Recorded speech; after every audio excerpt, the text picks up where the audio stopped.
Okay, so this is Xtool IP900 Bluetooth. You already could see this scanner on this channel. There is very short review. It was made by my friend because I was currently out of the country. But when I got back, I took the scanner, I tested it on a bunch of cars and it was incredibly useful. For example, in just a couple of days, I've used it to fix TPMS system for my friend's Toyota. I did the airbag reset procedure for my Passat, and it wasn't just erasing airbag codes, because there was permanent airbag fault, and I managed to do airbag reset to get rid of my airbag light. Then I've used it to check used car. My friend was buying this Octavia. I went over live data, I checked faults, all control modules, check for mileage tampering, basically this whole inspection of car via OBD. I have used it to verify if my catalytic converter is working, so I also did some diagnosing of engine using this Xtool. But what is really most interesting thing I was able to do with this scanner is that it actually has mileage correction feature. Check this out. I tried it on this Golf and I was able to change mileage on odometer if we are replacing instrument cluster, and then I tested the same thing on my old Passat and it worked as well, because a lot of scan tools has this odometer reset, but most of the time I am trying it, it says it's not supported or it just doesn't work. So to my surprise, in this Xtool IP900 Bluetooth, this advanced stuff worked great. Mileage correction, airbag reset, all of these more complex procedures.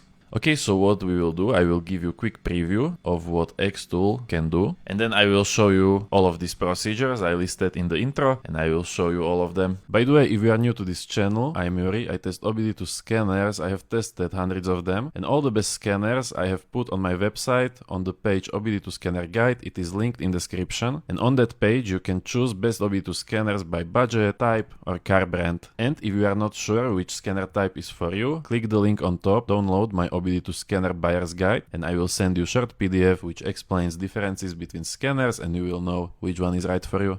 Okay, first, so let's check features of this Xtool on my old Passat. This is Passat B5 1999. Let me plug in my VCI, so this is Bluetooth, so I only have to plug in this adapter. I can use installed holder of back of my scan tool, put it on steering wheel, start ignition, and I am ready to use scanner. I cannot use auto scan because this is old car, so I have to pick Volkswagen out of supported brands. Do manual selection, I have to find model manually. So here is list of all models. If you have newer car, you can use auto scan for both car brand and car model, but on older cars like this, you have to choose manually. So I have to find Passat 3B after 1997, choose my year, 1999, and here I already have menu. So in the menu you have full scan. There are a bunch of different options, but basically all of these four in the first row are for scanning my vehicle. We have pre-post scan, automatic scan, CAN bus fast scan. This is only for VAC cars, and full system diagnosis, which means choosing system. So pre-post scan and automatic scan will go ahead and scan all of my control modules. CAN bus fast scan will do same, and full system diagnosis will let me choose my system manually and enter only one system at a time. Okay, so let me show you full scan. I can actually show you on the alpha. I tried it on alpha and that alpha had a lot of issues. So I will show you on alpha. So this is Alfa Romeo 147. I will choose alpha. This is also older vehicle, 2002. So auto scan did not work. I will do manual selection 147. Choose engine 1.9 JTD and go ahead and do automatic scan. So scanning full car, you can expect anywhere from 1 to 5 minutes. Depends on what car it is, how many control modules, if it's new or old. The newer vehicles are usually faster to scan. However, when I was checking used vehicle for my friend, it was 2019, so pretty new vehicle, but still the full scan took long time. But on the other hand, it had like 40 different control modules. Newer car is faster to scan, but there are more control modules. Okay, so while it is scanning, you can already see which modules are scanned and came out okay without faults, and which modules have some faults in it. And in this alpha we have a bunch of faulty control modules. So now scan is finished, and you can either go to DTC list, which will show you all trouble codes from all control modules. See here, I can read only trouble codes, but I can see all fault codes, all descriptions, and also which system is this fault in. Or if I go back, I can go to this DTC report, save it, but let me also show you by this preview. This is how diagnostic reports look like, and you can input your shop information. So on top you can have name of your shop, address, phone number, website. If you have customers, you can use this to give out really professional looking reports. By the way, while I am in alpha, I can also show you languages. I know you will be interested about that, so these are all supported languages you can find in Xtool IP900 Bluetooth. But let me go back to Passat.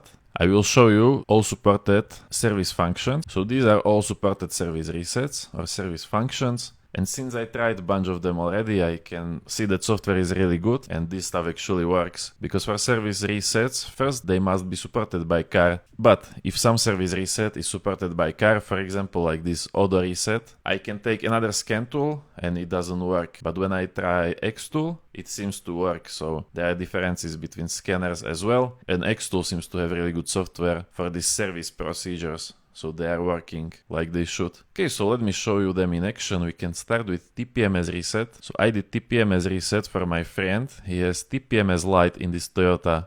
Now he has TPMS light because he changed his wheels. So now he has different TPMS sensors. So what we have to do, we have to change these ID numbers. So I have to input correct ID numbers for the new sensors, and for that we are using this TPMS reset procedure. Now how do you find these IDs? You need to have different tool that you will put close to your wheel, and it will tell you what is the ID number for that sensor. And then you just input these values by using TPMS reset. You also have to clear fault codes.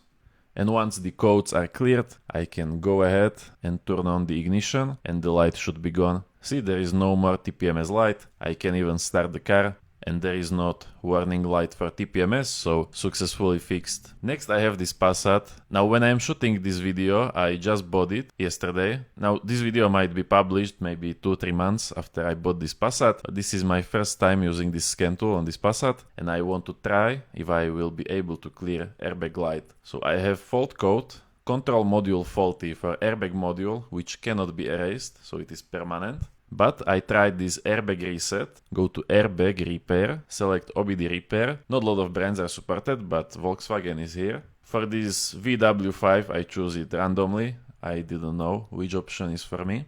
But once this communication is completed, it says completed and my airbag light is gone. Now I didn't shoot video after that, but here is video from next day. I am in Passat and there isn't any airbag light.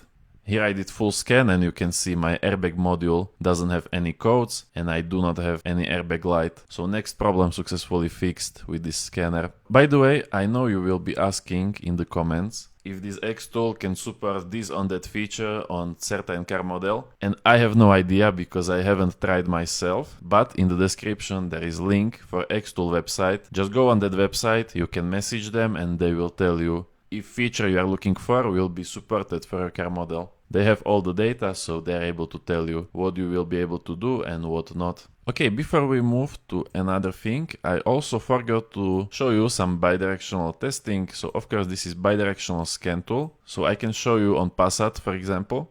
You can open bidirectional testing by going to these actuation tests. Now I am in instrument cluster and I will test all parts of my instrument cluster. So first we have all the gauges, then we have warning lights. I can see which warning lights actually work. I think there is missing, for example, glow plug light and some other lights might be missing actually. Not sure if they don't work or they are not supposed to light up with this bidirectional test. Next we have display test, so this will test both of displays. Now it is testing light for too much of coolant temperature, so engine is too hot, but you can see there isn't any light, so that light doesn't work as well. And yeah, these are all the tests for instrument cluster I have available with this scan tool on my Passat. Now what can you test with bidirectional tests depends mostly on your car model. But you can do bidirectional tests in every module. So now I'm instrument cluster, but if I go to engine I can test stuff like my EGR valve, some solenoids, relays, fuel pump, engine fan, whatever your car model is supporting you can test if you have bidirectional scanner like this.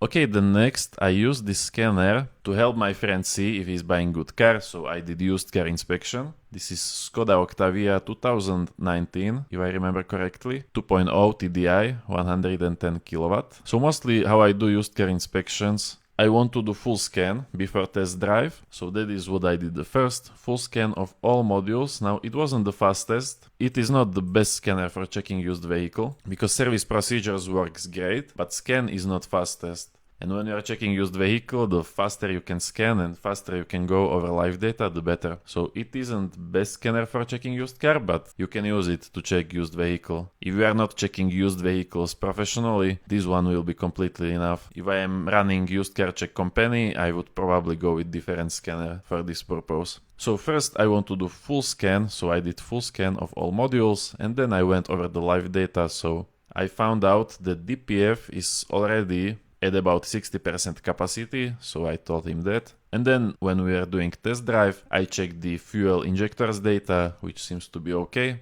And I also checked turbocharger. You can test your turbocharger using live data on test drive. Simply you can watch two live data parameters, actual boost and specified boost. So specified boost is the boost the ECU is commanding, and actual boost is current boost that we are getting. So you always want to see current boost at same level as specified boost when we are pressing on throttle. So basically I tested turbocharger, fuel injectors, DPF filter, so all these expensive components on diesel engine. And then after we finished test drive, I did one more scan, because I want to see which fault codes will come back after we drive car a little bit. But there are 48 control modules and there isn't single fault code, so that is good. Based on fault codes and live data, car doesn't have any issues except the DPF filter on 60% capacity. I also used this CAN bus fast scan, which is present in VAG cars. You saw it already in Passat. And all control modules came out as good as well, so I recommended my friend to buy this car. Now when we are already talking about this live data, I have this Golf 5 I bought recently, and I had to find out before emission inspection if my CAD is working. So I took car on drive, and what I want to do is log data from my oxygen sensors. And basically what I want to do, check this out now, I hit throttle, and green value is sensor number 2. That sensor is important, and it must hold steady value when I am accelerating, which is, so I know my CAD is good. And that is because if sensor number 2 will be jumping up and down, that means catalytic converter doesn't work, and it is just letting the oxygen and emission pass through. But I can see on this graph that CAD is working properly, so this is another use case of this Xtool scanner. I was able to verify state of my CAD, which is very important because, for example, this Golf I bought for 800 euros, and new CAD is, I believe, more expensive than the whole car, so it is one of the most important tests if you are buying used car. Now here I bought it already, but I did it one more time when I was buying it, but I haven't recorded it, so here I did it one more time, so you can see how this works. Okay, and next we have very interesting service procedure, and that is odometer reset. So I found out by playing with this scanner that it can actually change mileage on your odometer. Now I have to warn you that this might be illegal in some countries if you want to do it and then sell car and make extra profit, but of course we all are using it to adjust mileage after instrument cluster replacement. So after replacing my instrument cluster, I wanted to see if I can adjust mileage to correct value. So you can see we are starting at 258,777. I will go into special functions after connecting my scanner, go to instrument cluster, European region, because I want to find Volkswagen. This is Golf, please switch the ignition, I already have it on. And now check this out, this is important, it will tell me current meter type CDC32XX, because when I hit OK, I have a bunch of options to choose from, but there is the one my car is using, so I click it. This is same CDC32XX, and here I can see current mileage, same like on odometer, 258,777, and I can simply input new value. For example, let's try 270,000, hit done. Now I haven't saved it, so we are still on original value. Confirm. Mileage changed, and now the mileage is adjusted. So I was curious, so I tried the same thing on my Passat. We are starting with 255,000, and check this out, confirm 150,000, and it was able to change mileage on odometer. So the Xtool IP900, very interesting scanner. Not only this scanner, actually of all Xtool products, I never had a bad Xtool product so far. They also have some cons. For example, this one can be slow with full scan. Like I said, for checking used vehicle, it is not best scanner. But for this service reset, it is definitely the best one I had so far, because a lot of stuff actually works. So if you want to see what is supported for your car, go to link in description. There is link to Xtool store. Go on their website. They have this chat window, so you can go ahead and ask directly about support. And yeah, that is basically it. So I will see you in the next review.